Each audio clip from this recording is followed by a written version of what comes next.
నమస్కారం. DR focus కి స్వాగతం. ఏపీలో వాలంటీర్ల నియామకం విధుల్లో కీలక మార్పులు. ఏపీలో కొత్త ప్రభుత్వం కొలువు తీరనుంది. కీలక నిర్ణయాలకు సిద్ధమవుతోంది. ఎన్నికల సమయంలో రాష్ట్రంలో వివాదాస్పదంగా మారిన వాలంటీర్ల వ్యవస్థ పైన మార్పులు జరగనున్నాయి. భారీ కసరత్తు చేస్తున్నట్లు సమాచారం. వాలంటీర్ల వ్యవస్థ అమలు చేస్తామని చంద్రబాబు హామీ ఇచ్చారు.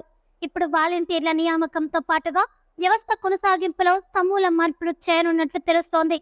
జీతం పెంపు పైన నిర్ణయం తీసుకోనున్నారు. వాలంటీర్ల వ్యవస్థ పైన చంద్రబాబు కీలక నిర్ణయాలకు సిద్ధమవుతున్నారు. ప్రభుత్వం ఏర్పాటైన తరువాత నిర్ణయాల అమలు దిశగా కసరత్తు జరుగుతోంది. అధికారంలోకి వచ్చిన తర్వాత వాలంటీర్ వేతనం 10,000 రూపాయలకు పెంచుతామని హామీ ఇచ్చారు. ఇక ఇప్పుడు తాజాగా జరగనున్న కసరత్తు మేరకు ప్రతి గ్రామంలో 5గురు మాత్రమే వాలంటీర్లు ఉంటారని చెబుతున్నారు. ఇప్పుడున్న 5,000 జీతాన్ని 10,000 రూపాయలకు పెంపు దిశగా నిర్ణయం అమలు చేయనున్నారు. దీనికి సంబంధించి కొత్తగా నోటిఫికేషన్ ఇవ్వనున్న ఆంధ్రప్రదేశ్ ప్రభుత్వం పూర్తి విధి విధానాలను ఖరారు చేయనుంది. వాలంటీర్ల నియామకంలో డిగ్రీ ఉత్తీర్ణత చెంది 1994 నుంచి 2003 వరకు వయోపరిమితిగా నిర్ణయించనున్నట్లు తెలుస్తోంది. గ్రామ పరిధిలోనే కాకుండా మండల పరిధిలో విధులకు హాజరు అయ్యేలా మార్పాట్లు చేస్తున్నట్లు సమాచారం.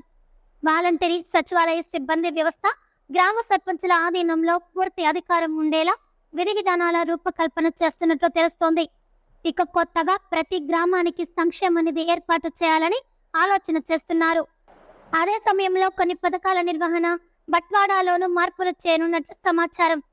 ఇప్పటి వరకు ప్రతి నెల వాలంటీర్ ఇంటికి వెళ్లి అందించే పెన్షన్ విషయం పైన పునరాలోచన చేస్తున్నట్లు అధికార వర్గాల్లో ప్రచారం సాగుతోంది. ప్రతి నెల ఇచ్చే పెన్షన్దారులకు నేరుగా బ్యాంక్ ఖాతాలో జమ చేయాలా, ప్రస్తుత విధానం కొనసాగించాలా అనే అంశం పైన ప్రభుత్వం ఏర్పాటు తర్వాత తుది నిర్ణయం తీసుకోనున్నారు. సచివాలయ సిబ్బంది ప్రతి ఇంటికి ప్రాతినిధ్యం వహించేలా కొత్త కార్యాచరణ సిద్ధం అవుతున్నట్లు తెలుస్తోంది.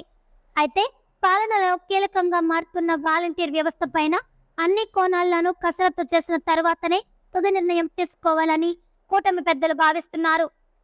ఈ వీడియో కనుక మీకు నచ్చినట్లయితే లైక్ చేయండి. మరికొన్ని లేటెస్ట్ న్యూస్ కోసం వెంటనే మన ఛానల్ని సబ్స్క్రైబ్ చేసుకోండి.